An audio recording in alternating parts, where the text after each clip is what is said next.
Hello again, and it's time for another project. Today we're going to do this Pip's Parlour Dog Grooming by Laura. It's just a fun little project for a friend of mine. And what we do, instead of leaving it on the 8.5 inch by 11 inch piece of pine, what I will do at the end is literally cut this one out with a scroll saw, just to make it a little bit different than the standard A4 size piece. Okay, let's get cracking on with this one. We've got our template as always.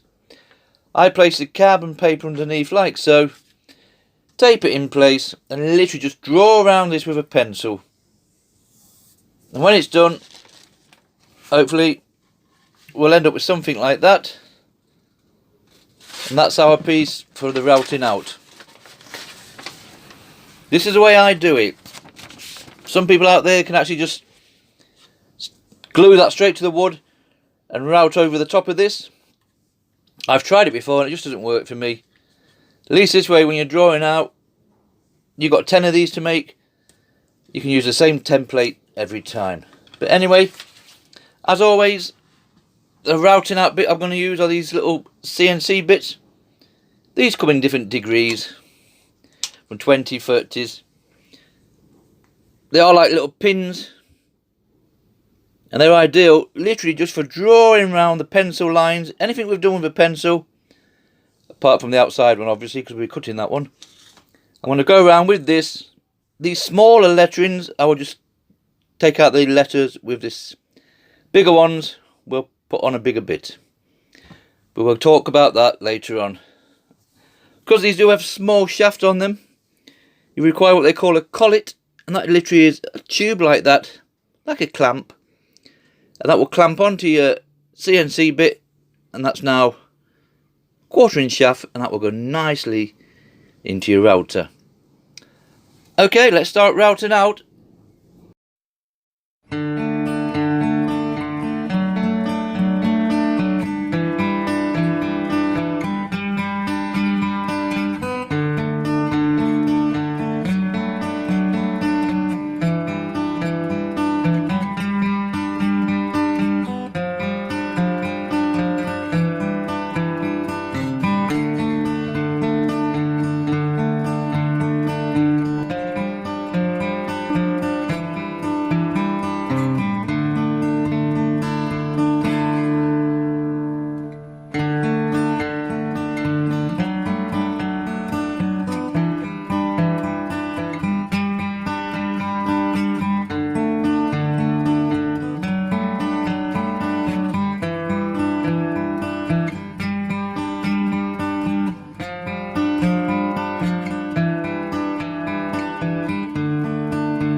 Right, we've gone all the way around there with our little CNC bits. You can see from there, I've took out the letter L and O and the A. I'm just trying out something different today, and this is the first time for me. I did have a little practice on your bit of scrap that you have to one side. Now these are CNC mill hand bits. Same kind of setup as regards to the CNC bit. You do put the same collet on, and that just fits nicely. It's the first time I've used these, and I must admit, I'm quite impressed. As you can see there, the LO and the A has already been done, and they're the bits we've got to take out. So if you search CNC mill hand bits on eBay or whatever, they come in a nice little case like this. Pack of 10. Obviously that's all in Chinese, so we'll struggle with that one. So yeah, so I've thrown one of them on with the collet, and we're just going to use that now to remove these letters, because these ones are so small.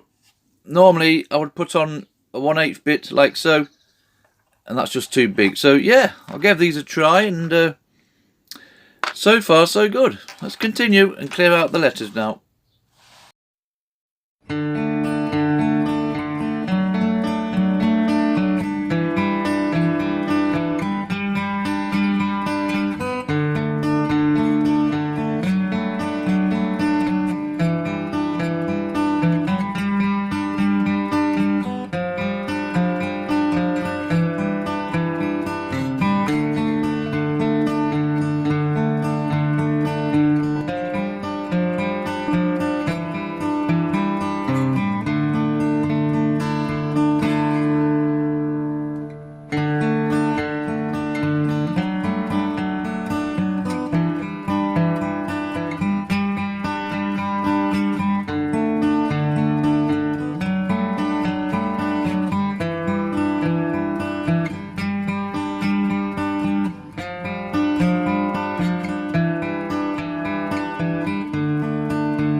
Okay, all that lettering's done now.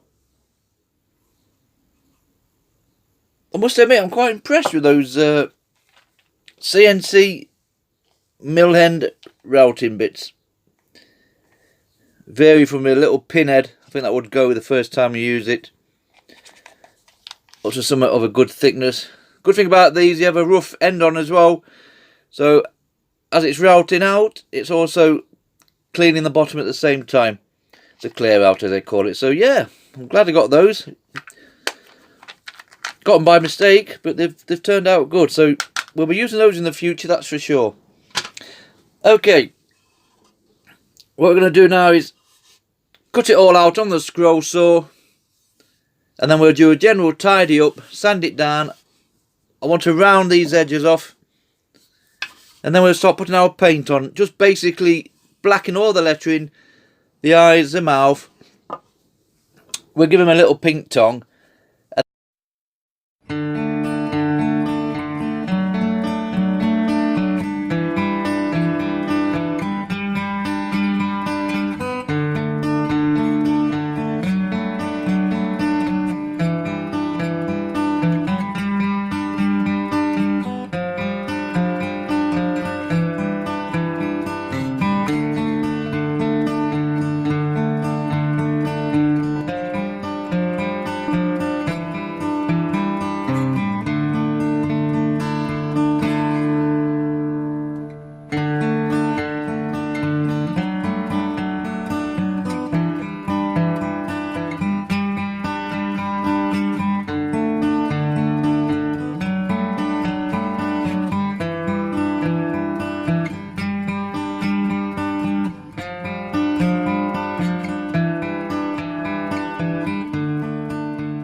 Right, we've gone round with our scroll saw. All we do now is get the Dremel set up with a couple of sanding burrs on and just a general tidy up. And then we're ready to put some paint on. So we'll just clean these edges up. And all I want to do is just round them off. There's not going to be any massive great carving involved, because eventually we're going to sand over this once the paint's gone on. So we'll do a bit of tidying up now.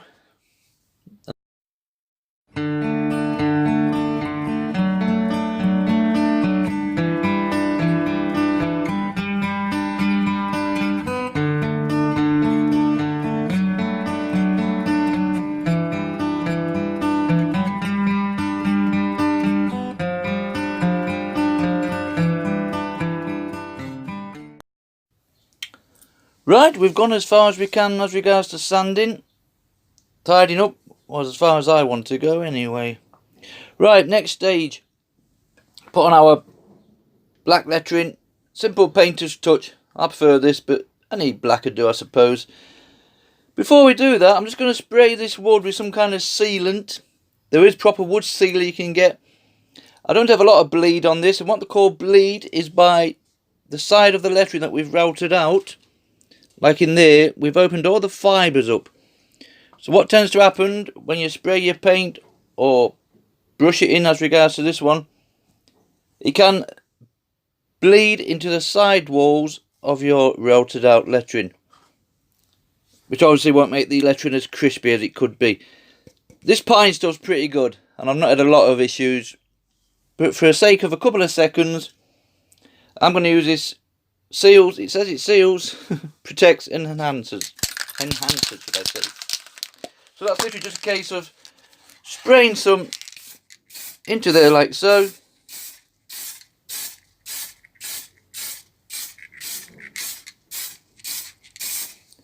And hopefully some of that would have gone inside your routed out letters and just help seal them sidewalls, like I said. Okay, once that's dry, I'll put another coat on first. Then once it's dry, I'll start brushing my painting.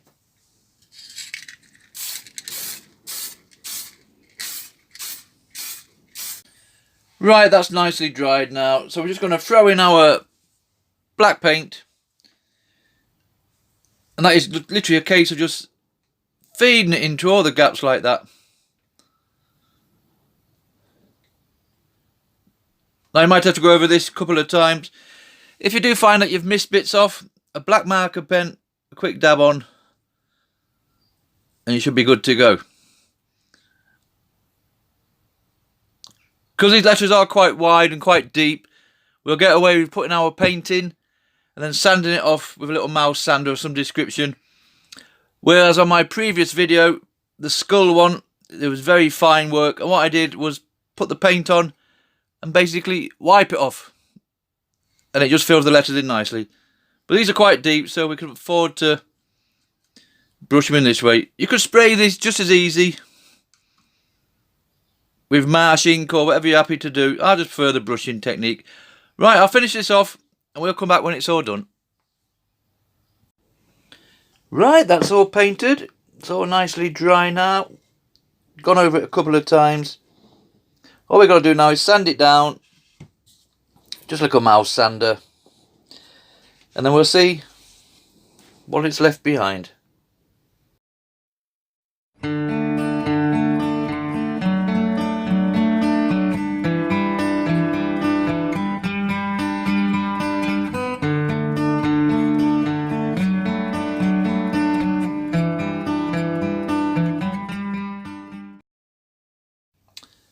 Okay, this one's more or less done, apart from the finish. You can see I've done his little tongue for him. It just stands out a little bit better. The hanger itself is no more simple than just doing a routed out piece in there. It's quite deep as this wood. Just don't come through the other side. So that's plenty for that. Originally, I wanted to paint this white because the person it's for, the actual dog's white. I just can't bring myself to paint the wood completely. There will be nothing showing. So I'm going to leave it like this. Quite a light wood is this one. So that will do for me. I'm going to spray it with some, basically just a bit of protection, varnish, lacquer, anything you want, just to make that black shine a little bit better. And then this project will more or less be finished. So we'll spray some of this on like so. You can see how it's darking the wood down. I won't want to go any darker than that. And we'll come back when this is dry and this project will be finished. Okay, we've had our 3 or 4 layers of spray on. That's all dried nicely. A nice shine to it. So this project's about finished. It's an indoor piece, so we don't need anything else doing to it. Just a little fun project at the end of the day. So 8" by 9", one routed out dog grooming plaque, I suppose. Thank you for watching.